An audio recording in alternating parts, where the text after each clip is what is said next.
So,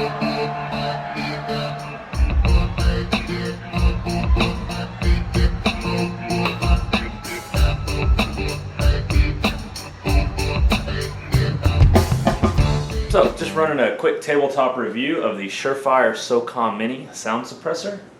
A couple of quick generic specs on it. It's 14.5 ounces, 5 inches long, and 1.5 inches in diameter. Now this is the mini can. They also make the full size, which is called the RC, which is just a little bit longer, not much, but I liked it to get the mini. And so, you know, the reason I got the mini and decided to go with the mini is a couple reasons. Number one is I am running it primarily on a 10.5 inch 5.56, and I wanted to just keep the overall gun as short as possible. Just because, really, just want to keep it short. But the real reason I got the mini is because I also run it on a 16 inch, more of a recce setup, and I wanted it to keep the overall length on that one as short as possible and as light as possible. I wanted to, on a 16 inch, when you're pushing it out there, you really don't want big heavy suppressor hanging off the end of that, so I wanted to keep it as short as possible on the 16 inch. And the other reason I got the mini is because I knew, in addition to wanting the versatility, I knew that 5.56, no matter what I did, was going to be loud. It's not a quiet round. You're going to have a sonic crack. You're going to have a pretty loud muzzle report. And so just went ahead and got the mini because of the shortness of it. Figured it wouldn't really make that big a difference in the overall sound signature. So got the mini. Show you a little bit about how it mounts. Basically, this is the new can.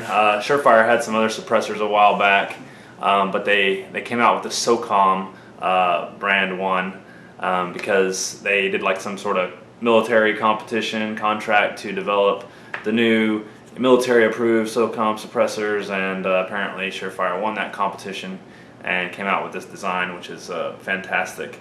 And so real quick, just how you take this thing off. It has a locking ring down here at the bottom, and so you just press this push button here and turn lefty-loosey, and you can pop it right off and it comes off. And I have this one mounted onto the 3-prong flash hider, which is also the SOCOM flash hider. So make sure that if you do get a SOCOM suppressor, that you are buying the appropriate SOCOM muzzle device, because if you buy a legacy one, it will not mount, or maybe it does mount, but it doesn't mount properly, and you're going to end up with some sort of issue, maybe a baffle strike, I'm not sure, but definitely get the appropriate one. Okay, I chose the flash hider over the muzzle brake because I do shoot it without the can on quite a bit with this shorty, and I just find that the muzzle brakes are pretty annoying to be next to, and so I didn't want to be blasting all my buddies with a muzzle brake all the time, so I went with the flash hider. Obviously it gives you the tactical advantage of being a flash hider as well, which is nice. To mount it back onto there, basically you're going to have to line up the index tab on the suppressor, which I'm going to try to get it in the camera there. You can see the little notch there, right there. You're going to have to line that notch up with this notch at the bottom of your flash hider or muzzle brake, and it's just a little index notch there. And so basically what you do is line the two notches up, make sure your locking ring is fully loosened. Go ahead and slide it on to the muzzle device, and then you kind of rotate it till it indexes. You'll feel it really kind of click into place, and you won't be able to rotate it laterally anymore. And then you just, at that point, you're able to take the locking ring and crank it down. You hear those teeth kind of bite in, and there you go. It's rock solid. It's on there, and it's ready to rock. So the mounting is really fantastic. Really like that. A couple of little comments on the can in general. From the moment I put this thing on and started shooting downrange, no impact shift whatsoever. I did not get bullseye targets out and really do it before and after and like get really precision on it. I was basically just shooting steel out to about 200 meters, and first shot banging it, you know, second shot banging it, no problem. At close range I was right where I normally would put them, and everything seemed to be fine there. Gas blowback on it, you know, being a mini, you would think running it on a direct impingement gun that it would have a lot of a lot of gas blowback, but it's not bad. It's definitely noticeable. And the only time it's really would be annoying is if you were doing a full-on mag dump, which you know, is not advisable anyways. If you're taking your time and you're making your shots count and you're putting rounds where they need to be, the gas is really a non-issue. And also, especially if you're moving or you're getting off the X and things like that, really the gas is a complete non-issue in that case. So I highly recommend it. If you have any questions on it, anything like that, let me know. Didn't really have any muzzle flash really. I hadn't shot it at night yet though, so I need to get out there and get some video of that. A couple of negatives beyond the gas would be that the Cerakote on it seems to be kind of chipping a little bit. I'll see if I can get that in the camera here for you. Basically, you can see some of the chipping going on. Not a huge deal in my mind at all, because it just doesn't really matter to me. But you know, you would think that some of that stuff would hold up a little better. Also, you're getting some bubbling and some kind of discoloration of the Cerakote or whatever they use. I'm not sure if it's Cerakote or what, but whatever they use, starting to bubble, discolor a little bit because of the heat, and it definitely gets pretty damn hot the more you fire it. So it'll get, after about 20 rounds, this thing will burn the shit out of you. And so you consider getting a suppressor cover for it, or just kind of being very aware of where you put that thing down if you're transitioning to a secondary and things like that. You can definitely burn through your $100 pants real quick. What did it come with? It came with one little cleaning brush here, which apparently that's the you know, the way to clean it is just kind of get in there and clean it out a little bit. Now, you're not able to get all the way full into the baffles. Really, you're cleaning the primary blast chamber on here.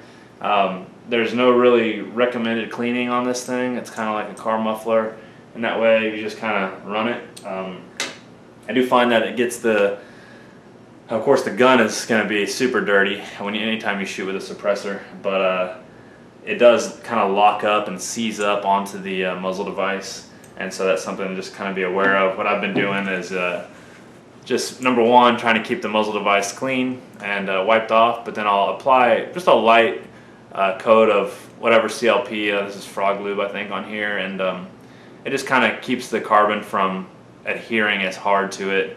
And then I'll wipe out the interior surface of the blast chamber with that CLP, just so that that carbon doesn't stick to it as much. I can wipe it out in between sessions. But if you have any questions about the can, let me know. I'm going to throw up a little bit of footage of it being shot so you can kind of hear the sound. And I hope you enjoyed the review. If you did, like, subscribe, comment, whatever. And peace.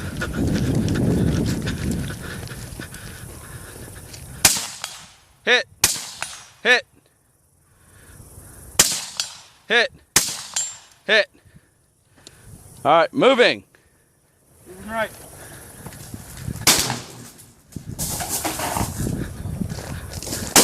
Hit. Hit. Contact right. Hit. Hit. Hit. Hitting.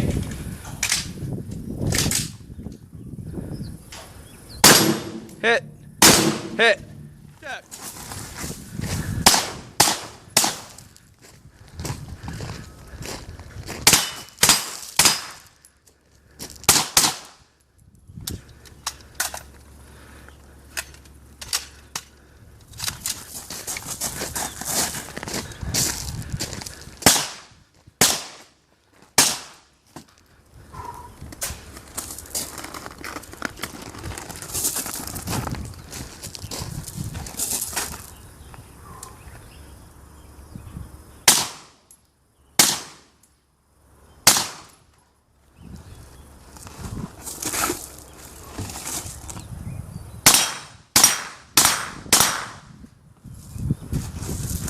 Clear.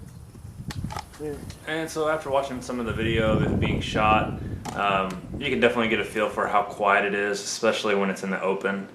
Some of those shots, you know, the camera's a little further back and I'm in the open, and firing, and you can tell how very quiet it is. Some of the shots are under like a roof, and you can hear the echo kind of going on. But generally, it's an excellent kind of tactical suppressor. If you were out 100 meters, 200 meters away from it, you wouldn't hear anything if you weren't being shot at. And then if you were being shot at, all you hear is snap, crackle, pop, and you wouldn't know where it's coming from. So it really does the job that it's intended for, reducing the concussion and the noise, and it's just fantastic.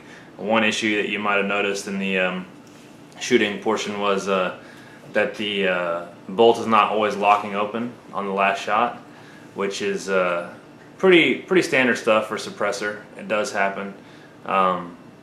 You can tune it. You can mess with the gas systems. You can mess with the buffer weights, springs, things like that. But everything in here is just going to be standard carbine components, and I just wanted to keep it simple.